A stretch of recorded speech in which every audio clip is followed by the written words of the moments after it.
Rajasthan current GK की बात करें तो अभी जो है वो राष्ट्रभाषा हिंदी प्रचार समिति द्वारा कुछ राष्ट्रीय पुरस्कार दिए गए हैं, जिसमें एक है मालाराम माली समृद्धि साहित्य पुरस्कार। तो ये पद्मा शर्मा जोधपुर की रहने वाली, इनको दिया गया है। और इसके अलावा एक पुरस्कार है श्री शिव प्रसाद सिखवाल समृद्धि महिला लेखन पुरस्कार। तो ये पुरस्कार जो है संगीता सेठी को दिया गया, बीकानेर की रहने वाली, और इनकी एक काव्य रचना है तुम कब आओगे, तुम कब आओगे। तो ये दो है, वैसे पूरे भारत के हैं जो साहित्यकारों को ये सम्मान दिए गए हैं।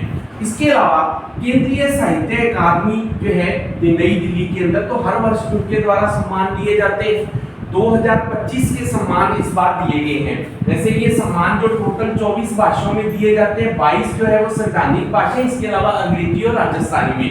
तो राजस्थानी के अंदर जो है युवा साहित्य पुरस्कार, युवा साहित्य पुरस्कार जो है ये दिया गया है पूनम चंद गोदारा को। पूनम चंद गोदारा को, रचना है अंतस रे आंगणे, तो ये रचना याद रखना। दूसरा राजस्थानी भाषा का बाल पुरस्कार जो है तो ये दिया गया है भोगीलाल पाटीदार को।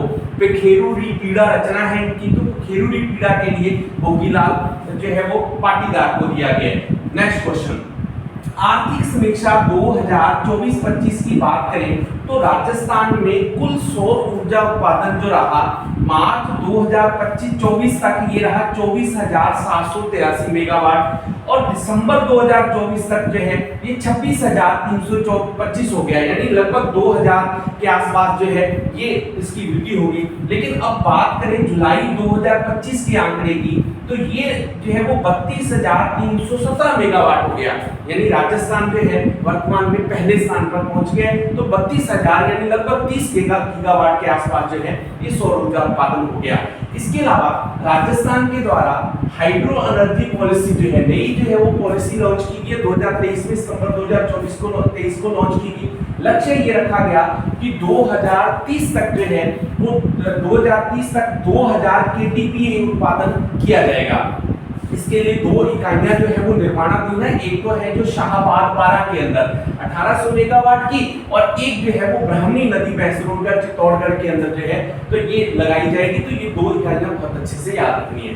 इसके अलावा 9 दिसंबर 2024 को राजस्थान एकीकृत स्वच्छ ऊर्जा नीति, राजस्थान एकीकृत स्वच्छ ऊर्जा नीति जो है ये जारी की गई। लक्ष्य 2030 तक जो रखा गया वो था 125 गीगावाट जो है अक्षय ऊर्जा में, आप जानते हो गैर परंपरागत जो ऊर्जा स्रोत है वो आ जाते हैं, तो ये याद रखेंगे। नेक्स्ट बात देखिए, इस बार स्वतंत्रता दिवस पर जो है वो पीएम नरेंद्र मोदी द्वारा एक योजना शुरू की गई, भारत ज्ञानम योजना। इस योजना के तहत जो है वो पूरे भारत के अंदर जो है वो संस्कृत शिक्षा और ब्राह्मी लिपि को है जो बढ़ावा दिया जाएगा। इस वजह से राजस्थान की जो संस्कृत शिक्षा विभाग है उसके द्वारा कक्षा 7 की जो संस्कृत की पुस्तक है उसके अंदर जो है ब्राह्मी लिपि का लेसन जो है वो शामिल किए गए हैं।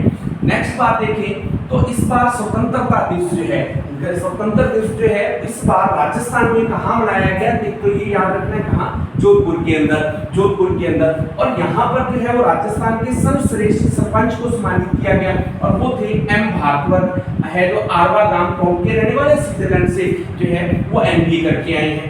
इसके अलावा जो है वो नई दिल्ली के अंदर जब जो राष्ट्रीय स्वतंत्रता प्रोग्राम हुआ उस प्रोग्राम के अंदर, कार्यक्रम के अंदर पूरे भारत में से 85 जो है वो सरपंच जो सम्मानित किए गए, और जिसमें राजस्थान के 3 लोग शामिल हैं। एक तो कुसुम सिंह है राहतपुर भरतपुर के, दूसरे है गीता देवी पटेल है चाली जोधपुर की, और तीसरे जो है रेखा गोटर है गणेपान कोटा से।